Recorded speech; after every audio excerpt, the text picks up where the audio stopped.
Hey, hi everyone, welcome to another new vlog. হ্যাঁ, আমি প্রায় আবার অনেক দিন বাদে এলাম আরেকটা নিউ ভ্লগ নিয়ে। তো এই ভ্লগটা মে মাসের ফার্স্ট মে এটা হলো ভ্লগ। তো যেটা আমি এতদিনে ফাইনালি ভাবলাম যে এডিট করা যেতে পারে, একটু সময় হাতে আছে, ছেলেকে ঘুম পাড়িয়ে তো ব্লগটা এখন এডিট করতে বসেছিলাম। তো তাই ভাবলাম তোমাদের সাথে এই ব্লগটা শেয়ার করি। এই ব্লগটা ছিল ফার্স্ট মে, সেদিন ছুটি ছিল, তো সুমনেরও ছুটি ছিল। তো সুমন বলেছিল ঘুরতে নিয়ে যাবে, তো সুমনেরই অপেক্ষা করছিলাম। তো সুমন চলে এসছে আর আমরা বেরিয়ে গেলাম। আমরা 3টে ফ্যামিলি গেছি আর কি। তো এই যে পাশে আমাদের মায়ের মন্দির পার হলো, বড় নদীর ব্রিজটা পার করে আমরা এখন যাচ্ছি। আমাদের ডেস্টিনেশন হচ্ছে ভুটানের হচ্ছে ওই যে একটা নতুন ব্রিজ হয়েছে, সবাই ঘুরতে যায়। তো আমারও ভীষণ শখ ওই ব্রিজটাতে যাব ঘুরতে। তো ব্লগটা দেখলেই বুঝতে পারবে আমরা কেমন ব্রিজ দেখলাম আর কেমন আনন্দ করলাম।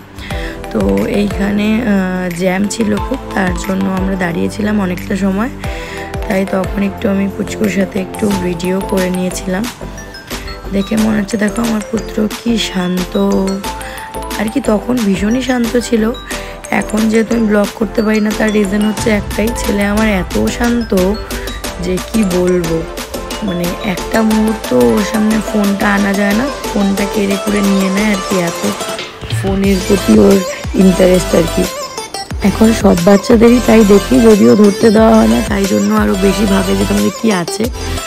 তো আমরা এই বেরিয়ে পড়েছিলাম সবাই মিলে, প্রায় অনেক দিন বাদে একটু ঘুরু করতে যাব বলে।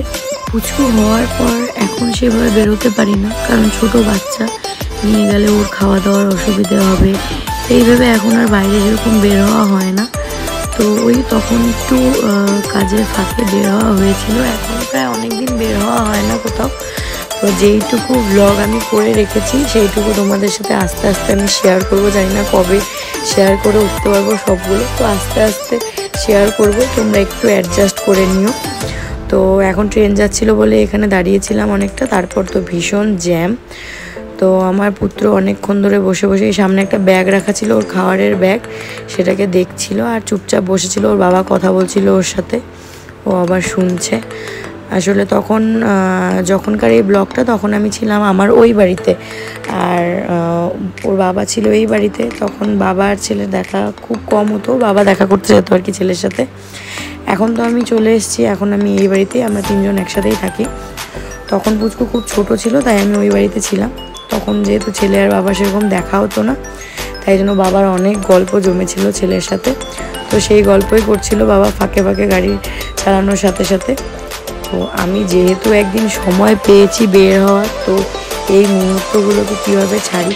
তো আমি যে ভিডিও করা শুরু করেছি, তখন যেহেতু ছেলে শান্ত, তাই ভিডিও করতে কোনো অসুবিধা নেই, ভিডিও করে গেছি। মানে আমি যতটা পেরেছি, পাহাড় যখনই দেখা যাচ্ছে তখনই আমি ক্যাপচার করা শুরু করে দিয়েছি। প্রায় অনেকটাই আমি ক্যাপচার করেছি, মানে যখন পেরেছি তখনই করেছি। এই রাস্তাগুলো তোমাদের খুবই চেনা, কারণ ভুটানে তো তোমরা সবাই গিয়েছো, আর তার আশেপাশের রাস্তাগুলো তোমাদের সবারই চেনা। তো আমারও ভীষণ প্রিয় এই জায়গাটা।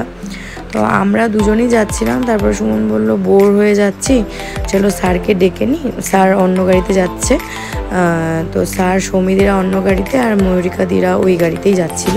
তো স্যারকে ডেকে নেবে বললো। তো এরপরে স্যারকে ডেকে নেওয়া হলো। ডেকে নেওয়াতে কী হলো, আমাদের একটু কথা বলতে সুবিধা হলো, না হলে এই গাড়ি চালাতে চালাতে বেচারার মাঝে মধ্যে ঘুম পেয়ে যাচ্ছিলো।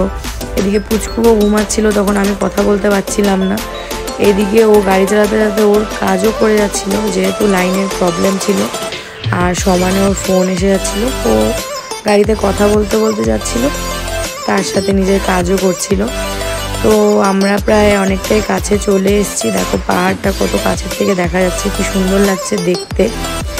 আর আমার তো পাহাড় দেখলে তোমরা ভালো করেই জানো আমি লোভ সামলাতে পারি না, যখন যে দিক দিয়ে পারছি সেই দিক দিয়েই পাহাড়ের ভিডিও করতে যাচ্ছি আমি আর কি। তো দেখো এখন প্রায় অনেকটাই সামনে চলে এসেছি। এই যে এখন দুই পাশ দিয়ে কি সুন্দর পাহাড় দেখা যাচ্ছে। দেখো তোমাদের কার কার পাহাড় ভালো লাগে আমার মতন, আমাকে একটু কমেন্ট করে জানিও। আমি তো ভীষণ ভালোবাসি, তোমরাও জানো, আমার ব্লগ দেখে তোমরা একদিনে বুঝে গিয়েছিলো আমার পাহাড় দেখতে কী পরিমাণ ভালোবাসি। তো এখন যেহেতু যাওয়া হয় না সেটা আলাদা ব্যাপার, পুচকু বড় হয়ে গেলে আবার আগের মতন হয়তো ঘুরতে যেতে পারবো। তো একটু ধৈর্য ধরি, অসুবিধে নেই। পুচকু বড় হলে আমরা 3 জন মিলে আবার আগের মতন ঘুরতে বেরোবো, আবার ওরকম পাহাড় দেখবো। তো চলো আর বেশি বকবক না করে দেখি আশেপাশের যে সুন্দর ভিউটা আছে ওটা এনজয় করি, আর তোমরাও আমার সাথে এনজয় করো। দেখো, কথা বলতে বলতে আমরা অনেকটাই কাছে পৌঁছে গেছি, আর একটু বাদেই আমরা জায়গায় ঢুকে যাব। তো আমার পুত্র ঘুমাচ্ছিল এতক্ষণ, ওর এখন পাওয়ার ন্যাপ নেওয়া কমপ্লিট। তো এখন মাকে দেখছে আর কি। তো এই যে আমরা এখন ঢুকে গেছি জায়গায়, আর জায়গার রাস্তায় ভীষণ জ্যাম ছিল। তো এখানে সেনকো গোল্ড আর ডায়মন্ডের এখানে কিছু একটা শোরুমের উদ্বোধন বা কিছু ছিল, তখন ওকে আমি বলছিলাম যে বাঁদিকে দেখো কি দেখা যাচ্ছে, তুমি কি দেখতে পাচ্ছ? আর ও বলছে না আমি তো দেখতেই পাচ্ছি না বাঁদিকে কিছু আছে বলে। ওকে আমি বারবার সেনকো গোল্ডের ওই দোকানটা দেখাচ্ছিলাম আর কি। আমরা এখন যাচ্ছি ওই যে ভুটান গেটটার ওইদিকে দিয়ে যে ঢুকতে হয় আমাদের। তো এখানে সুমন আগে আছে, তারপর আছে সৌমিদি, আমি পিছন পিছন হাঁটছিলাম। তো এখানে আমাদের ডকুমেন্টেশনগুলো করে তারপরে যেতে হবে। ওখানে ভোটার কার্ড, আধার কার্ড এসব লাগে। তো যাওয়ার পরে জানতে পারলাম এখন ভোটার কার্ড লাগবে। তো আমাদের সাথে যারা গিয়েছিল তারা কেউই ভোটার কার্ড আনেনি, আমি শুধু নিয়ে এসেছিলাম। তো শুধুমাত্র আমিই ভুটানে ঢুকতে পেরেছি, ভিতরে ঢুকলাম। আর কোনোভাবেই পসিবল হলো না, ওরা কোনোভাবেই আসতে পারেনি, যার জন্য আর কি করা যাবে। আমি তো একা ঘুরতে যাব না, যেহেতু সবাই মিলে আসছি, তো আমাদের আর ঘুরতে যাওয়া হয়নি। আমি আর আমার পুত্র ভুটানে ঢুকলাম, আর এই যে এখন বেরোবো বলে লাইনে দাঁড়িয়েছি। তো আমাদের ঘুরতে যাওয়াটা একদম বেকার হয়ে গেছিলো, কেউ যেতেই পারিনি আমরা, সবার মন খারাপ হয়ে গেছিলো। তো এখানে যেহেতু ডকুমেন্টেশনের জন্য লাইন দিয়ে দাঁড়াতে হয়, তাই জন্য এই যে এখন লাইনে দাঁড়িয়েছি। পুচকুকে দিয়েছি স্যারের কোলে, এই যে পুচকুকে দেখতেই পাচ্ছ। তো এখন আমরা এখান থেকে বেরিয়ে যাব, বেরিয়ে গিয়ে ওই পাশাঘাট যে রেস্টুরেন্টটা আছে সেখানে খাওয়া দাওয়া করব ভেবেছিলাম, ভুটানে ওখানে কিছু খাওয়া দাওয়া করব। তখন পাশাঘাট রেস্টুরেন্টটাতে গিয়ে খাওয়া দাওয়া করব, দেন বাড়ি চলে যাব।